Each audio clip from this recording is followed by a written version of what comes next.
is the system that we have, a very good system. Let me talk about another product that is very important to almost all Kenyans. We have an education policy. Right now, you have a very good job, and you can be able to take your child to any school that you want. But in the event that you are not able to go to work because of one reason or another, maybe because of critical illness, or even you die, the principal contributor dies. So that is when now people begin to see the importance of saving with an insurance company. If you die, let me just start with that. What will happen is that, and then the sum assured, I believe now when I say sum assured, our people understand. The sum assured is the amount agreed that you're going to pay, that you're going to be paid at the end of the term period. So assuming the sum assured was 1 million, and then you have contributed for only 2 or 3 months consistently, and then you die, natural death of course, or an accident, then the company will be able to give you a certain percentage depending on the product that you bought. The company gives you a certain percentage, let me say 50% of the sum assured. That is like $500,000 to say Paul to the family. And then the company will tell you now that, the company will be able to look at it like, now that we have lost person A, we will continue with the term up to the end of the term, maybe 10, 15 years, and then still be able to give your family the sum assured of $1 million. Without the family giving anything? Without the family contributing the premium. Wow. Look at that. That happens? Yes. Wow. It happens. So these are just some of the reasons why people need to understand what insurance is and how insurance works. There is a regulator called IRA, Insurance Regulatory Authority. IRA comes out very strong to protect clients. So again, the other thing that you need to really understand about insurance, what you're taking, you need to ask as many questions as possible. And then from the policy document, that is the legal document that now connects you to the insurance company. The other thing before that, the other thing that you must never do, never ever give a financial advisor or an agent money to go and pay on your behalf. Whether that's your brother or your sister or your mother or your pastor, never do that. Because that is where now rain will start hitting us. That is where now people will start calling us conmen and conmen. Never ever. What are the means of paying nowadays? I know there's check-off. Yes, there's check-off. Basically, check-off for governments, national government, and even county governments. We also have other institutions like parastatals, Cambridge, CDC. And then we have direct debit authority. If you're not listed with the check-off team, but you really want this to happen, then we will give you what we call direct debit authority form, which we will take to your bank. But you can always pay by M-Pesa, so do you accept? We also have a M-Pesa pay bill. Or you can pay through M-Pesa. All the other platforms. Yeah, you can pay through M-Pesa, but we don't do cash. Okay, so no cash. Guys, you've had no cash. If your financial advisor asks for cash, those are the people that are spoiling this beautiful industry. Yes. Okay. I wanted to ask something about a product that we know is in the industry that is called life cover. Is it life cover or something?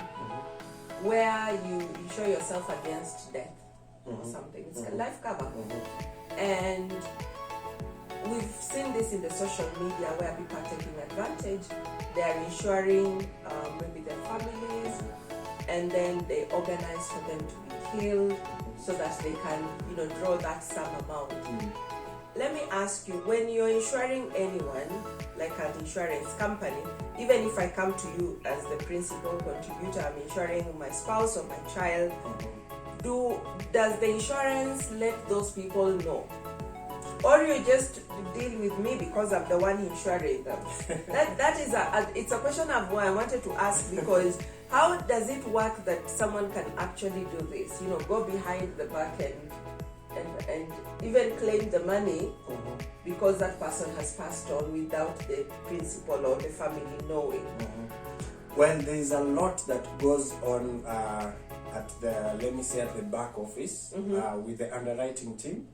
The underwriters don't just accept. Who are the underwriters? The underwriters are the people who now handle the form that you have filled so that you can be put in the system. So that you get an email or a text message telling you, dear, from Brigham, dear Grace, your policy number, blah, blah, blah, has been issued. We thank you, all that. So for you to understand more, please, you can call this number, read the full document. Are they the same people who do the calculations? No, the people who do the calculations are different. They are people who studied actual science. They are actuarists. So they are the people who come up with the rates I was telling you about. They basically look at so many parameters. They look at your age, they look at your financial status. There is a way that they're able to look at your financial status from the form, and then they'll be able to calculate that for us to offer this eventuality, you have to pay us this amount. So coming back to, what was the question again? The question was an issue of, you were explaining the underwriters. How does the underwriters then communicate to the person who is being insured? If I insure maybe my child and my child doesn't know, or a relative, and then it so happens that they die and they claim the sum assured without them knowing. Yeah, so I was telling you about the several steps that the underwriters will take with your, especially for life insurance policies. It is not just you now, I'm able to pay 50,000 per year or 50,000 per month. Then we just come in and take you, and like you said, there are people who have come, they pay 50,000 per month. For a financial advisor like me, that's good money. Yeah, because I get some good commission from there. And we talk about how you can join to come in so that you can also make some good money. So because it's a risk that we are taking. Remember, you're paying us 50,000 per month, and then your sum assured is probably 10 million. Wow, 20 million. 20 million. Good money. So we have to be very, very extremely careful when it comes to accepting this client, because once we accept you, then we are liable to pay. We have to pay the 20 million. That is why you hear people say that insurance, when they come to you, they want to sell for you. They want to sell you a product. They are very nice, smartly dressed like I am. But when it comes now to claims, yes, they then don't pay. We don't pay. It's an issue of cat and mouse. You go to the office, and then that's when the agent now doesn't know you. They're like, end up office. But when they were coming to sell the product, it was them that was coming. So that is one of the reasons why, there are people who also think that they can con insurance companies. They do exactly what you said, then they go and organize, and someone is either killed in an accident or something like that. Then they come back to claim their money. So we have investigators. We also have investigators. We have assessors. We have to ensure that the money that we are paying it legitimately. Yeah. So even before accepting this client to come in, then we issue the policy document. We have to really understand why you're taking a life insurance policy. And sometimes we even ask our clients to go for a medical checkup. And once you've gone for that medical checkup, we'll be able to rule out any medical condition that will be. But at some point, we are not able to get into your head and know that this is your intention. Yeah. So, but we have investigators. We work with the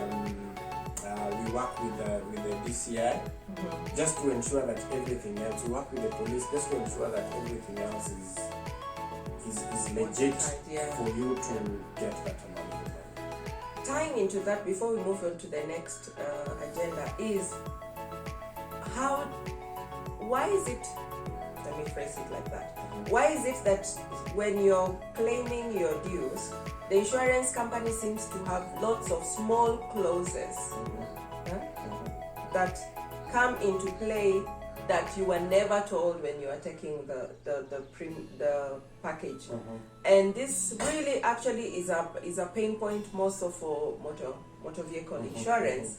When you're saying there's the issue of third parties, your first party comprehensive, if you get an accident, you will do this and that, and then when that scenario happens, then you find that now you're being told of so many other clauses that you really were not aware about. Yes. So how can the insurance companies, and maybe you're in that sector, educate the people to a level that they actually do understand? Because imagine when we come to sign those forms, hey bana, zile vitu ni mingi, and then they have been written in fine print. Guys, I don't know if you are in the same boat as me. Fine zile ndogo ndogo. Like you look at half, you don't even look at half. Mtu anasemanga ati, I trust the agent unaweka tu signature. But when you're coming to claim is when unaambiwa ebu kumbuka clause 5 which says do this, clause 10 which says do this. Then you can't access your money, or even you're given 20% or even 5%. And that is where I think people lose trust with the insurance guys. Yes. So how can you demystify those many legislation that have been written in those contracts, so people just understand? Because I know there are key issues there, not everything, that if you highlight, then someone really feels comfortable when they're signing that, and they know what they will get at the end of the road. It's true, but again, it comes back to the important one that you mentioned about educating the client on exactly what they've bought. And of course, insurance, that there are do's and don'ts. The very, very don't that comes into my mind very fast in motor insurance is that additional or modifications in your vehicle that may make your vehicle prone to an accident.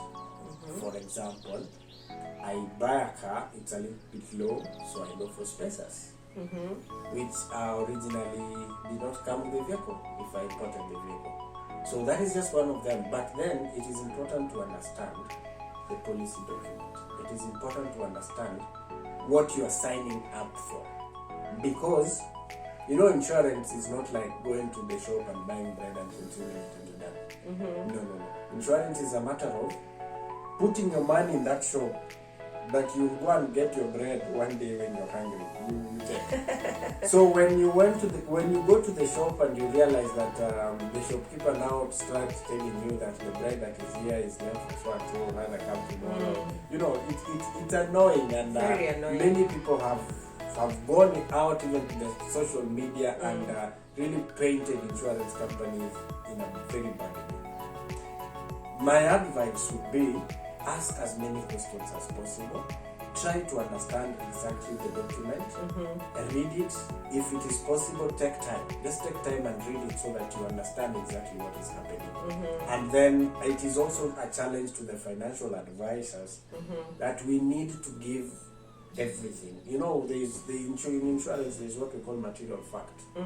Material fact, in my view, comes to, it's both it's a two-way traffic.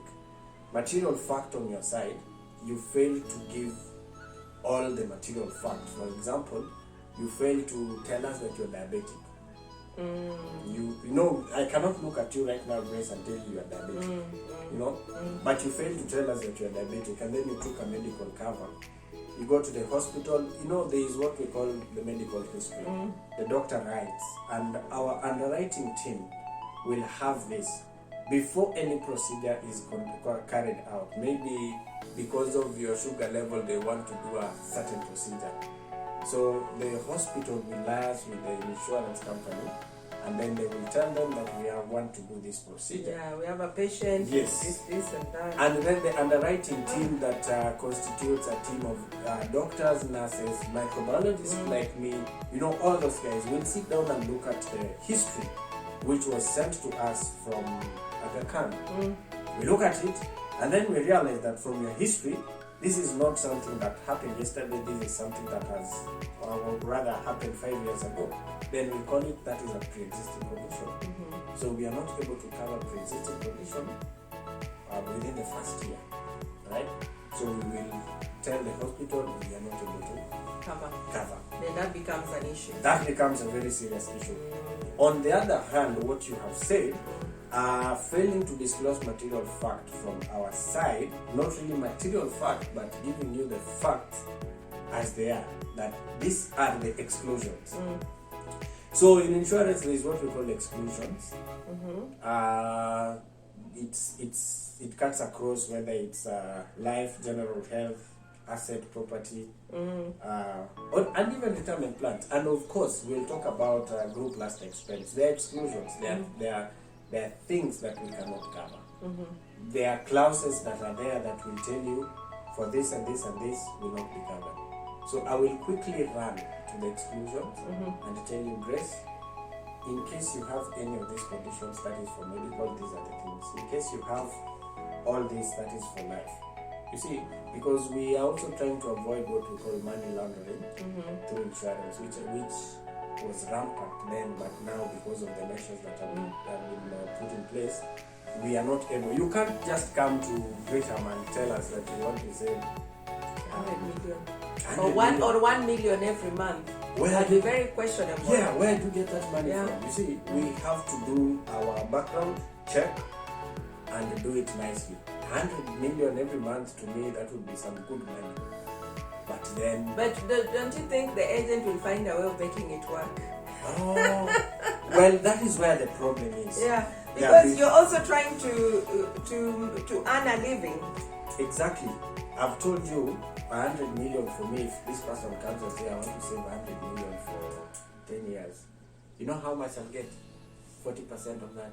We are coming to that. I want you to explain to the viewers on how the insurance or the agents make money. Maybe not the insurance firm, but the people who work in the insurance, and what levels of insurance are there. Like ukiingia unaanzia na wapi, then you rise, ukifika, like what is the highest, and then can you go into management in the insurance industry but still sell products? Do people who sell products to the corporates make more money than those who sell to individuals? Like those dynamics. Yeah. Well, and now you see that is where... Before that, let us wind up on this one. Quickly summarize for us the products. Because you were talking about the products that you insurance. Maybe you can just talk about the top 5 that you sell, how people can get in touch with you. Then we talk about now the next level. How do you, if you want to be an agent, and the levels that are there? Well, let me just talk about 2 very fast, and then now I'll generalize the others. We have education plans. We have what we call Super E. You Super E, you'll save with us depending on where you want, when you want us to pay for your fee. Maybe at these days we've changed, it's no longer Form 1, but there is a system that is still going up to Form 1, junior secondary, or maybe university. So we'll agree and then calculate the sum assured, and of course the premium, or rather based on the premium that you are comfortable with paying, we'll be able to calculate the sum assured. So that is education policy. There are quite a number with different benefits and different entry points depending on the age of the child. Then we also have investment savings products. We have Kiba, we have the Mana. You can save depending on how much you want to save for a certain period. So we'll be able to tell you, for you to save 5 million for 5 years, maybe you'll not be able to pay 10,000 per month. Then we also have general insurance. That is basically life. We also have general insurance where now we deal with the property. We deal with fire and burglary, domestic packages, and then we also have car insurance, which is very common. In fact, it is the only mandatory insurance. The rest are optional. Yeah. So, of course, under motor vehicle insurance, we have third party, we have comprehensive, we also have commercial, East Africa. And then we also have asset management, we have property, we have retirement plans, and then we have business expense cover. When you say property, maybe just explain further. Can I insure my chair? Can I insure or it has to be property in terms of houses? Property in terms of land. Yes, land. In terms of how we call this, real estate. Yeah, because when you talk about your chair, that now falls under domestic insurance. That is under general insurance. Okay. Yes. Okay. So all this, you would come, or maybe the viewer would get in touch with you. You evaluate what they have. You give them the clauses. Remember, guys, we said we are asking questions. You don't just take an insurance cover without looking at the nitty-gritty. I'd rather you even talk about why they would not pay you rather than what they are paying you, because at the end of the day, the agent is selling what they are going to pay you at the end of the period. Exactly. So dwell on what are those don'ts that if you don't do, or if it happens, they will not give you the money. Yes. And then, of course, you'll negotiate with them the period. And then, as we said, you can cover anyone, anywhere. They just need to get in touch with you. Yes. And then you finish, and everything can be done online. They don't have to come to Kisumu to physically look for you. But yeah, of course, if you want to see him also, he's available. So let's talk about this other category of how to get into insurance. What levels of insurance are there? When do you recruit? You've talked about being a unit manager.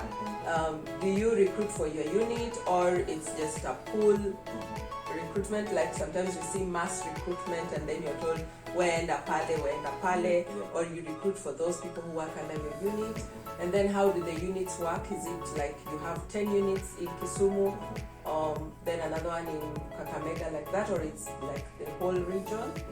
And then the other question that I really want to ask, which is something that I know people would love to know, is if I am based in, let's say, Mombasa, but I want to work under your unit, do I have to move to Kisumu or Western region, or I can sign up under you but then bring you clients from Mombasa? Like, are there territories for bringing clients? Let me start with the last question. We don't have territories. We have clients in the US. They're based in the US, but they have their policies with us. And that is why I was telling you that the system that we have in Britain is almost seamless, in the sense that if you see right now, I'm prospecting for clients and also prospecting for financial advisors. So for clients who are interested, and we'll be doing quite a lot of videos for these products, and for them to understand what they mean, because the first thing, my mantra is be seen, be known, be heard. So once we also put our products in the social media, they're there. The social media, people ask questions, we're able to answer them, and someone is interested and wants to sign up in Mombasa, Kisumu, or in the US, or in Australia, then what we do is that we now sit down with you. We could maybe write mails, or you can just have a call, virtual video. You ask the question that you want, and then we just do a quotation for you. Send the quotation to your mail. Once you acknowledge, it comes back to our system, and then there will be a prompt. We'll even tell you to now your policy is ready. You're just a matter of paying. So once you've paid, you'll be able to get all the details from us to your mail. The most important document that will tell you that we have an agreement with you is the policy document. Okay. If you have an insurance cover and you've never seen a policy document, we need to talk. That could be something else. That's questionable. Yes. So so it means that we don't have boundaries. But the reason why we are in the Western Nyanza region is because of the setup that we have here. Now this is how it works. We have let me start from the branch. We have the branch manager. Then the branch manager has unit managers. Then the unit managers have the responsibility of recruiting financial advisors. So they can recruit the financial advisors. They are people we have gotten from other insurance companies, competition. There are others that you just look at someone and this can be a salesperson. So you check them, you train them, and then because the financial advisor is now the foot soldier of the unit manager, just like the unit manager is the foot soldier of the branch manager, and the branch manager is the unit is the foot soldier for the regional manager. It goes all the way up to the head office. So we recruit, very carefully, because the way the system in Britain works differently. You don't just bring anyone and then hope that they prospect for you. You will have to maybe interview them, understand them. There are some who come from competition. These are people who know the business. They are just changing. Yes, someone can work from Mombasa or wherever. And can you work for two insurance companies? I'm asking this because people need to know that maybe now I'm under insurance A, but I have clients who want insurance B, but I am formally registered as insurance A.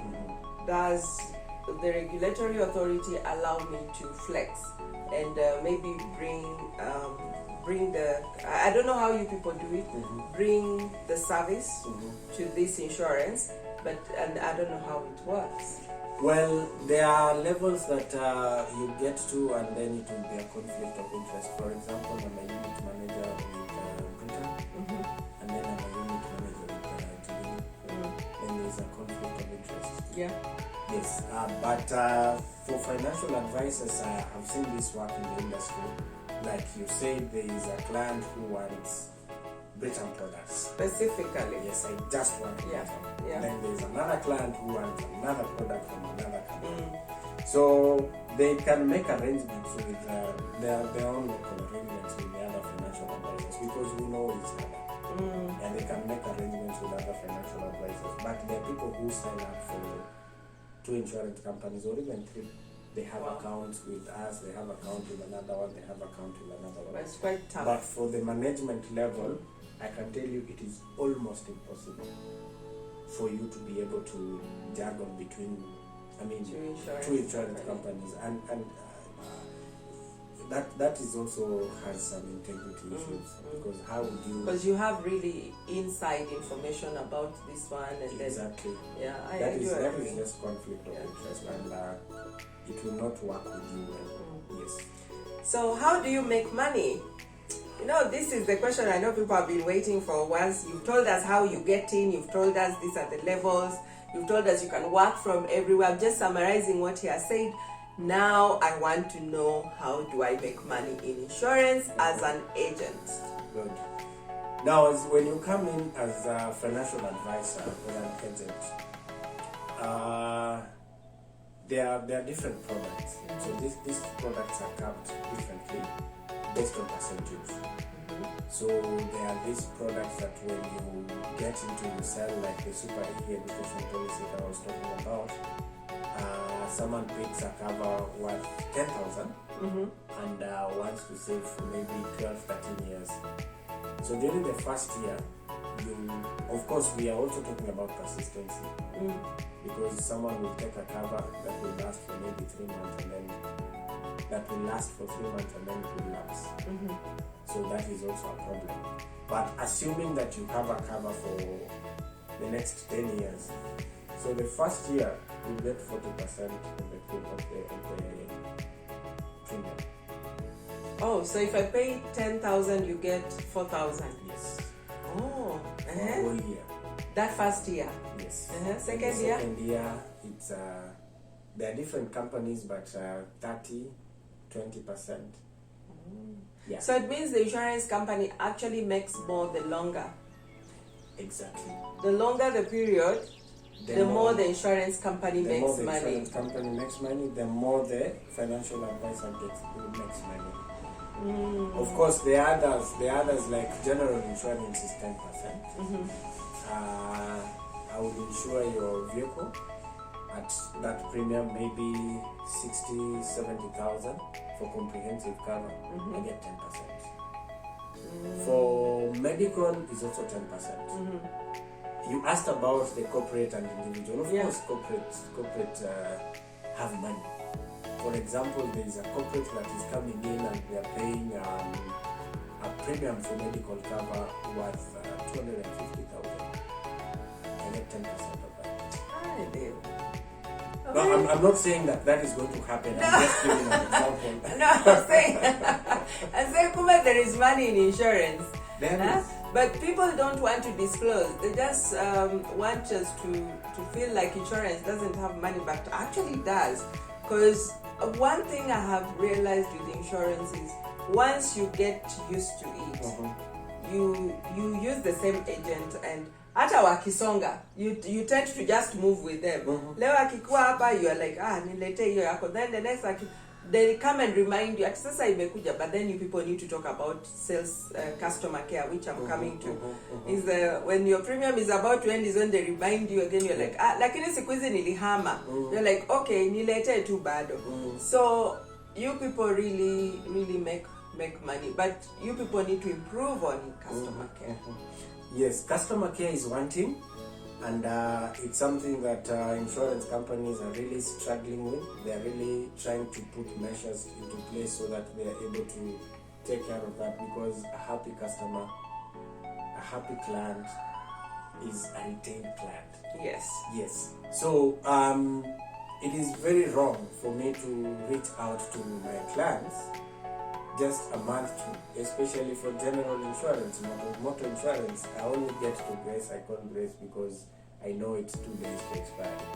And because that is a mandatory insurance that is regulated by the government of Kenya, you have to pay. Yes.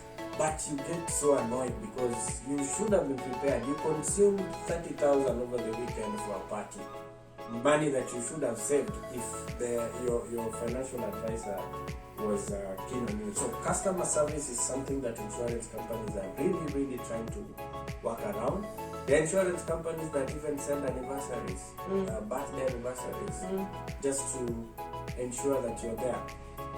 I must say though, the corporate customer service is much better than individuals, right? True. Because the corporate, mtaletewa customer service week, mtaletewa keki, mtaletewa calendars, mtaletewa books. Actually, I'm carrying one book for an insurance friend of mine, a notebook. But when it comes to individual customer care, I feel it's near non-existent. Yes. Like, and you feel you're contributing to this person's well-being in terms of finances, because you're also, it's like you're the employer to an extent, but they only remember you when their premium is just about. How about a text once in a while? How about checking up on your client? See at urudi when the premium is about to ambo ule mtu alikufa. Like, what do you mean that guy died? You know, like what are some things that people can do? And maybe you can talk to the sales agents at this point. Like, what are some of those triggers that people can do to really just be interactive with their clients? I like the way you said it. The corporate side is well taken care of as compared to individuals, because probably because the corporate side is taken care of by the marketing team in the head office, so they do it better than the financial advisor. But as a unit manager, I feel that we need to have a system. In fact, I've already come up with a system. I like IT. I never studied IT, but I like it so much. It helped me in my previous company. It elevated me in my previous company. And right now, I'm also using the same platform to be able to just take care of this. Put reminders. This person has signed up today. What is the event that is happening today? If in case we'll have Jamboree Day on the 12th, then we have Mashujaa Day. You keep on reminding them. Happy Mashujaa Day, happy birthday. Feels nice. Sometimes you just call. Once the happy birthday usually works. Yes, sometimes just call and ask, are you okay? I'm just calling to find out if you're fine. If we are able to treat 1, 2, 3, or 5 customers well, these are people that you have them in your pocket. That reminds me, my sales agent for the car insurance, I got a tire bust. I didn't see you calling me. And you posted it. I posted, I've just remembered. She didn't call me to check up on me, and it was a terrible tire bust. She would have even told me. But at least I told you. You did. Yeah. So it is important for the sales agents to, not just insurance, but any salesperson should be able to go that extra mile. Na hizo t-shirts mnapeana msipeane kwa kujuana. I feel that is always a downer, because you feel every other season when you guys have nice things to give, you only give those people that maybe are closer to you, or maybe you interact with, or maybe they're your friends. How about that person who maybe you interacted with just once? It would be a nice surprise if we just drop by, like, today nimekuletea tu t-shirt imeandikwa Britam. I'll be like, wow, like umenikumbuka. That would be so nice. So some of those tokens that you people give, please consider wenye hata muongeleshangi kila siku. Actually, I think it would make more impact. Yes. To those people than to the regular people that you give. Because you find maybe your friends or your closest nini, they have even 5, 10 of them. But imagine that mama mboga, you just surprise her. Si unajua atabuy your t-shirt like anasema tu, hi Dave. Imagine atakuwa na kuimba every other day. So I mean, just changing those dynamics to suit even that person that you may not frequently. One thing, Grace, I did not just come here to talk about insurance. I also came here to learn. And I must say that is a very good point. Branding is important. And the little things, it's the little things that count. Just giving a pen branded Britam to Grace right now, it's it. That's it. If someone watches African Queen Grace and they notice that you're using a pen, Britam pen, I'm trying to stretch my hand so that I can take the pen and use it, because I know I'm not going to write anything else. You see, it's yes. So that is something that I'm really working on as a unit manager. I'm really working on that, so that whenever we go out, as you say hi to someone, my name is David, I work for Britam. Then by the time I'll be leaving, whether I get what I want or not, I say, by the way, you need to write with a Britam pen here. This person will, and then I leave my business card. This person will call you and say, now come, let us talk. Because of the little things that you need. Yeah, so I'm also learning. That is something that I'm really going to work on, so that my financial advisors can also have it in their minds. That for you to, you can have a pen in Maseno, but this pen is selling for you in Maseno and in Kisumu. You can have another pen in Kisi. Yeah. You can have another t-shirt with a mama mboga, sitting strategic. So every time someone passes there, I'm going to break up. Then they are like, yes. Because someone I saw you with a Britam. You know someone in Britam? Yeah, I know someone who ulikuwa unataka insurance. Then immediately they give that to your number. Let me tell you a story. There was a day, this branding that I've been doing on social media. So there was a day, someone overheard a conversation. This guy was looking for an insurance cover. And then after that, he was making a phone call. Then after that, the gentleman just politely asked him, I'm sorry, but I overheard you talk about insurance. You need one? Then the guy was like, yes, I really need one. Do you know someone? Yes, I know someone. Please call this number. So the gentleman calls me and tells me I was in a place and then someone gave me your number. Where can I get you? So please come to the office. The gentleman came and we had a nice talk. Based on that. Yeah. Yes. So I agree with what you're saying. It is important to brand. If it were possible, we'll be all over everywhere. But logistics and circumstances may not. But that is something that we are trying to do. You've done. I think for me, you've started creating a conversation on social media, which I feel is good because people need to talk about these things. People need to interact and talk about the challenges because whether people like it or not, people talk about the challenges behind the scenes. When they have a bad experience, they make sure their relatives and their friends know that this insurance company was somewhere. Yes. So how do we make sure that those issues are tackled? And it's just by creating forums where people can actually demystify what insurance is so that they're not taken advantage of. Yes. So parting shot, your contacts. You haven't given your contacts yet. Okay. I believe my contacts will be running on your screen. Yeah. But then my contact, I will give you my 2 phone numbers because now I'm limited to a working. For me to become a salesperson, I have to approach people. So my Safaricom line is 0720 47 49 48. My Airtel line is 0736 819 910. You can also reach out to me on any of those lines, or I'm on WhatsApp, I'm on Facebook. My Facebook name is Riaga Dev. Let's have this conversation. You can also just drop your number. I can always call you so that we can have this conversation. But I believe this is just the beginning. We are going to have this conversation. Ask the questions if there is any query, any